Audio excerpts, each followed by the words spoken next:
안녕하십니까. 213 6기생 문수혁입니다. 오늘 본문 말씀은 잠언 13장 22절입니다. 제가 읽겠습니다. 선인은 그 산업을 자자손손에게 끼쳐도 죄인의 재물은 의인을 위하여 쌓이느니라. 여러분 혹시 사우스다코타 러시모 마운틴에 있는 내셔널 메모리얼 파크에 가보셨나요? 거기 바위에 보면 네 분의 위대한 미국 대통령들의 얼굴이 조각되어 있습니다. 잘 아시다시피 조지 워싱턴, 토마스 제퍼슨, 아브라함 링컨, 그리고 티어러 루스벨트 대통령입니다. 저는 오늘 잠언 13장을 준비하면서 미국 건국의 아버지 중 한 명인 토마스 제퍼슨을 소개하고자 합니다.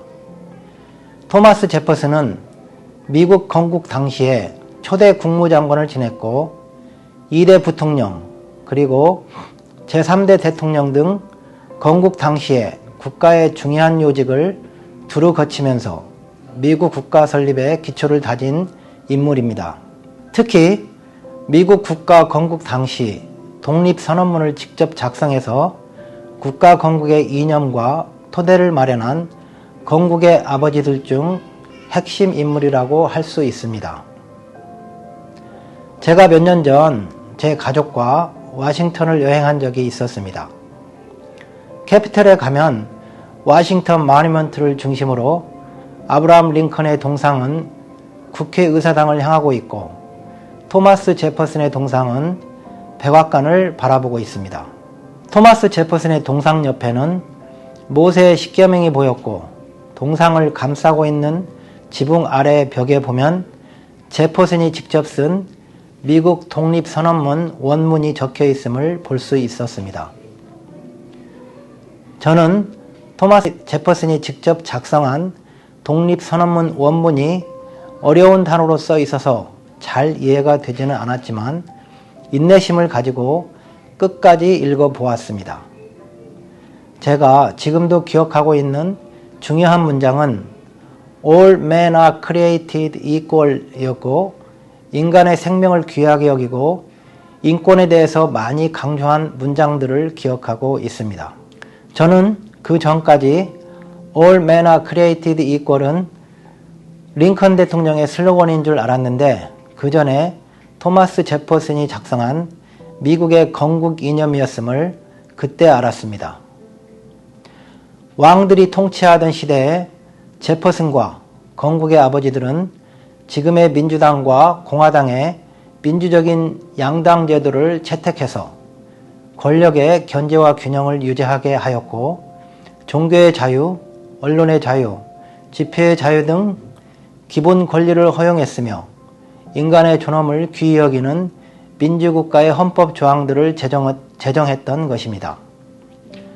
이렇게 탄생한 미국은 지난 200여 년 동안 발전을 거듭해서 지금은 세계에서 선교사를 가장 많이 파송하는 나라가 되었고 또한 세계에 선한 영향력을 끼치는 강대국으로 존재하고 있습니다.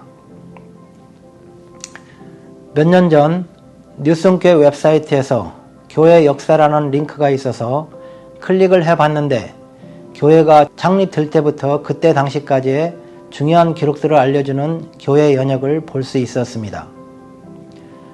1975년 게스톤 철치에서 손영호 목사님과 12명의 교인들이 모여서 창립 예배를 드렸다고 적혀 있었습니다. 교회 창립 때부터 후속되는 많은 교회 성도님들과 사역자들의 지혜와 기도 그리고 헌신이 있었기에 오늘의 뉴송이 있다고 생각합니다. 지금 저희 뉴송교회는 제3대 목사님의 청빙을 위해서 온 교회가 하나가 되어 기도하고 있습니다. 1대 손영호 목사님과 2대 박인하 목사님의 헌신에 이어 주님께서 보내주실 제3대 목사님과 더불어 뉴송의 역사는 주님의 뜻을 이루기 위해 계속해서 진행될 것이라 확신합니다. 저는 미국이라는 나라가 세워지는 과정과 뉴송교회가 세워지는 과정에서 많은 어려움이 있었을 것이라고 짐작합니다. 하지만 하나님께서는 그의 선하신 뜻을 이루시기 위해서 잠언의 13장과 같은 지혜롭고 의로운 일꾼들을 보내시고 세우셔서 그의 뜻을 이루셨다고 생각합니다. 저에게는 주님께서 맡겨주신 세 자녀가 있습니다. 때때로 어려운 상황 속에서도 주님의 은혜로 부족함 없이 잘 양육할 수 있게 해주심에 감사드립니다. 이렇다 할 물려줄 재산은 없지만 이곳 텍사스에서 믿음의 1세대로서 최고의 가치관인 예수 그리스도의 가치관과 믿음의 유산을 우리 자녀들에게 물려줌으로써 그들이 하나님을 경외하는 지혜로운 자들로 성장하기를 노력하고 기도하고 있습니다. 우리 모두는 삶의 현장에서 사랑하는 가족과 자녀들을 위해서 열심히 일하고 있습니다. 또 우리는 다음 세대들의 축복된 미래를 위해서 기도하고 있습니다. 우리 자녀들이 진정 행복하고 축복된 삶을 살기를 원한다면 우리는 과연 그들에게 무엇을 가르치고 무엇을 물려줘야 하겠습니까? 기도하겠습니다. 주님 감사합니다. 우리가 이 풍요롭고 축복된 미국 땅에서 행복한 삶을 누리게 하신 은혜에 감사드립니다. 또 좋은 뉴스홈교회에서 믿음의 동역자들과 주님의 몸된 교회를 섬기게 해주신 은혜에 또한 감사드립니다. 우리가 이 땅을 살면서 사랑하는 우리 자녀들에게 신앙의 지혜를 가르치고 믿음의 유산을 물려주므로 그들이 행복하고 축복된 삶을 누리게 하시고 그들의 삶을 통하여 주님 영광 받아 주시옵소서. 감사드리며 예수님의 이름으로 기도합니다. 아멘.